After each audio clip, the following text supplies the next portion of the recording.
Hey guys, what's going on? Robert from International Pulse Research. Mais um vídeo para você que está acompanhando a gente pela internet através do YouTube.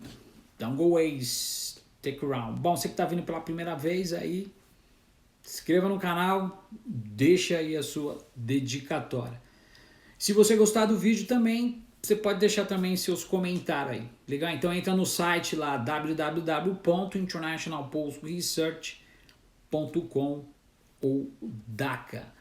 Bom, pessoal, outra coisa importante, tá todo mundo na expectativa, o STF hesitou em resolver a crise que eles realmente criaram. Então, nessa quinta-feira, o Supremo Tribunal Federal deveria ter definido a situação da votação de ontem, né, de quarta-feira e de semana passada também, que seria o procedimento de adotar como padrão quando tivesse de analisar casos semelhantes aos julgamentos que a corte acabou de anular. Um dos exemplos foi o ex-presidente da Petrobras, Ademir Bedini, e do ex-gerente da estatal, Márcio de Almeida Ferreira. Os dois executivos foram condenados em julgamentos diferentes. É engraçado que eles sempre pegam os peixinhos, né? Os grandão estão soltos. Eu não vi ninguém do PSDB ainda, ninguém que roubou, que matou. A gente sabe disso, né? Com certeza. Se não matou, mandou matar. Então a gente não vai entrar em detalhe. Tá todo mundo aí do PSDB agora que mudou, né? Estão mudando. O PMDB mudou também a legenda, né? Agora é MDB, né? Você já sabe desde o ano passado. É cada um sempre puxando o seu próprio endereço.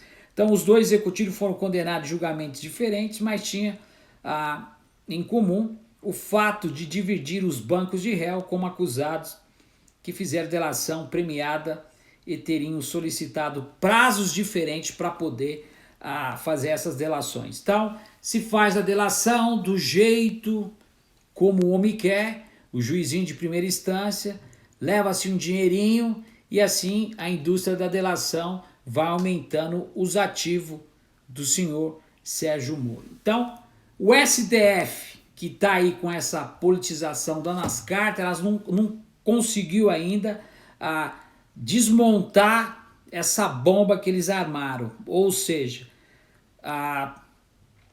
a gente sabe que existe um prazo diferenciado para ser oferecido pelas alegações. Quem está perdendo também com isso é o ex-presidente Lula, que está na expectativa aí desses vazamentos da Vaza Jato, que não foram hackers, eu gosto de frisar isso, de Araraquara. Os próprios antagonistas foram lá comprar os caras para poder ter informação, um jornalista fuleira, né? O cara que patrocinava a Empíricos, né, da Betina lá, que eu fiz o vídeo aí, que patrocinava alguma das falcatruas que eles estão envolvidos, também patrocina aí, tá por detrás do site antagonista daqueles três bobos da corte lá. Minarte, aquele outro estranho lá, e um careca lá que também não contribui. Então, Dias Toffoli tá aí, disse que não teve couro para poder formar. Então, eles estão pensando o que eles vão resolver. Já liberaram o Paulo Preto, parece, eu já fiquei sabendo. O Edson Fachin também parece que já fez algo interessante aí também. Ele já liberou, parece que um habeas corpus aí de alguém que tá aí na retaguarda, né? Ele mandou, o ex-gerente da Petrobras que teve a sentença anulada, né? E a decisão do STF está trazendo não só com esses embargos um prejuízo de 40 bilhões aí de reais para os cofres públicos. É claro, né? Você sabe que o STF tem mais de 1.500 funcionários trabalhando, mais de 120 secretários, regalia em todos os aspectos. É o judiciário mais caro do mundo e você que está aí do outro lado, você tem que acompanhar isso. Eles gastam em torno de 85 bilhões de reais por ano. Dinheiro seu. Enquanto isso, a gente está vendo a pobreza aumentando, o Brasil voltou para o mapa da fome. Eu vou estar explicando também em outros vídeos que a gente está aí. Eu acabei de fazer um outro falando o que vai acontecer com essa crise que já está à beira, principalmente que vai acarretar os países submergentes. Somente se o dólar entrar em colapso. Os Estados Unidos injetou 162 bilhões de dólares para poder conter. O ano passado ele estava desacelerando. Então existe aí uma curva que a gente também vai estar explicando aí. Então a gente está vendo aí que o STF está desidratando literalmente e também não há data para a continuação da votação. Gente, é incrível. Eles vão abrir a cela para todos, vão favorecer muitos. Eu já vi muitos me mandaram mensagem falando aí que o Conselho Nacional de Justiça já fez o cálculo, provavelmente o Lula terá direito só em 2021 para poder sair da cadeia. E se concluir isso, o Supremo não vai conseguir desvendar o que realmente eles criaram, né? Então é um processo de interesse. A gente vê um jogo de interesse, como é que um chefe maior senta com o presidente, o Dias Toffoli do STF, que nem no caso Jair Bolsonaro, para poder articular coisas inerentes. Então a gente vê aí que a politização, a mutação, o estado de exceção, o estado de juízo no Brasil foram findados literalmente, né? O Estado soberano, a gente nem entra em detalhe. Então é razoável que a corte queira fixar um procedimento, né? A gente sabe que a partir desse procedimento, os julgamentos estarão em cursos para o futuro. Então eles vão querer determinar que os delatados entreguem suas alegações finais, como nós explicamos ontem, referente ao ex-presidente Lula, principalmente a Vaza Jato, porque a gente sabe que o Palocci tem 5 nomes de pessoas para delatar, pessoas do Ministério, do STF que estão envolvidas aí. Parece que tem 2 mulheres, é o que eu sei. Só tem 2, né? E o resto aí é os caras que estão envolvidos aí. Então, é a mesma coisa você tá no chiqueiro, olhar pro porco e falar, você tá sujo. Então, a gente não sabe até onde esse corpo que representa a Suprema Corte no Brasil vai estar aí dando continuidade. Gente, o mais interessante disso é que um país que não tem justiça, quem é que faz a justiça? Você sabe quem é que faz a justiça? Somos nós que fazemos justiça. Então a gente precisa acordar, a gente precisa entender que o Rock in Rio que está acontecendo lá no Rio de Janeiro, daqui a pouco é uma euforia, a coisa que vem de dentro, aliás, de fora para dentro. Daqui a pouco você cai na realidade, você tem que acordar cedo para vender a água ou se não para poder procurar trabalho. Se você estiver trabalhando, agradeça, para acordar cedo para pegar o busão lotado. Entendeu? Então tá na hora da gente se unir, o único sentido para que as coisas realmente possam acontecer.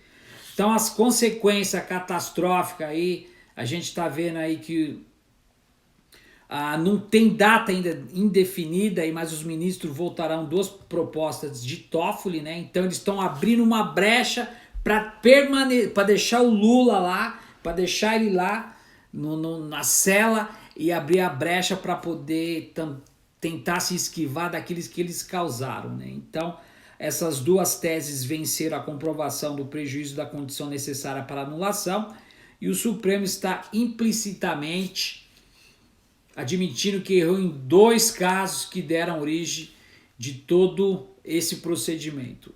Ou seja, a gente está vendo aí que as consequências podem ser catastróficas. Mas existe um embate, né? Então, a quem isso irá beneficiar literalmente? Você que está assistindo aí. Será que beneficia não apenas os corruptos condenados na Lava Jato, mas também os membros das milícias, chefes de facções criminais? Mas o mais interessante, gente, é que a gente não está querendo questionar isso. A gente está querendo mostrar porque a gente tem o embate, nós temos a retórica de todos os vazamentos do Intercept, falando que não houve processo, que o Lula é um líder político que está lá preso, que todas as atenuações foram findadas numa mentira de um juiz que realmente prendeu ele para ele não ir ser candidato às eleições. E a gente sabe muito bem que tem um processo jurídico e o processo político que nunca existiu.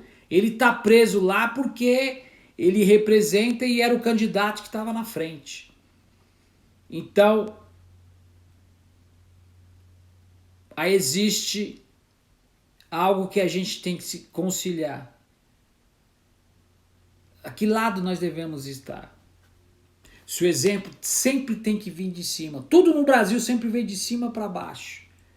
E é por isso que nós falamos que a democracia ela vem de baixo para cima, porque o povo está embaixo. Se a gente vive num país desse, nós como cidadãos, como patriota, nacionalista, a gente tem que entender, gente, que a gente é que tem que mudar essas coisas, não é ficar esperando dentro da esfera as coisas realmente acontecerem. Esse embate aí ó, do STF, por que eles estão postergando, procrastinando, mudando, colocando barreira? Porque eles sabem que tem pessoas por detrás que realmente estão envolvidas e eles estão num contraponto que eles não conseguem realmente fazer absolutamente nada, porque eles quebraram a ruptura da lei e principalmente da Constituição. É sério isso, gente. É sério. Vou terminar como eu falei semana passada.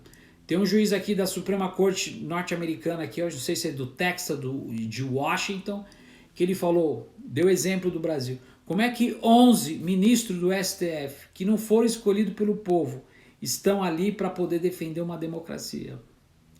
A gente tem que entender, nós temos a segunda indústria maior carcerária do mundo, com 800 mil pessoas brasileiras que estão lá. A maioria são negros que estão lá. Pessoas que entraram lá no fluxo, estavam no pagode, no funk e foram presos. 40% não tem processo, só para vocês terem uma ideia. 35% já tem direito ao semiaberto, mas não sabe porque não tem advogado. Entende onde eu quero chegar, gente? Enquanto essa Suprema Corte deveria estar fazendo a transição para que as coisas dentro do Brasil pudesse andar mais rápido dentro da Constituição, principalmente da lei e da democracia no Estado soberano republicano, não fazem. Estão aí ditando as regras de quem vai preencher a vaga, quem vai tomar a frente dos cargos políticos.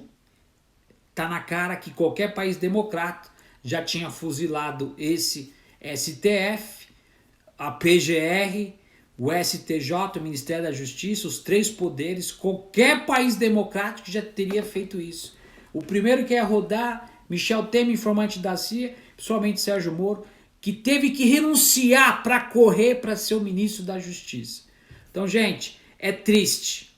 Então, o STF não consegue resolver a própria crise que criou, porque eles querem deixar o Lula lá, preso lá. É como nós. O pobre não incomoda enquanto ele estiver lá na favela, na periferia, como eu vim da periferia e da favela. Eu acho que chegou a hora para a gente quebrar toda essa desruptura. Somente a revolução ela coloca isso tudo abaixo, através do empoderamento popular. Nós iremos fazer isso, se você realmente se conscientizar. Um grande abraço, a gente vê no próximo vídeo. Se você gostou do vídeo novamente, você está vindo pela primeira vez, não se esqueça de inscrever aí. Coloca um like aí, gente, para que a gente possa atingir. A gente não pede nada, a única coisa que a gente pede para você se inscrever, para ajudar o canal a atingir. Daqui 2 semanas, mais ou menos, a gente já vai ter um aplicativo. Você vai aplicar aí, apertar e pum! Você vai ficar sabendo de tudo. Don't go away, stick around. A gente se vê no próximo vídeo. Até mais.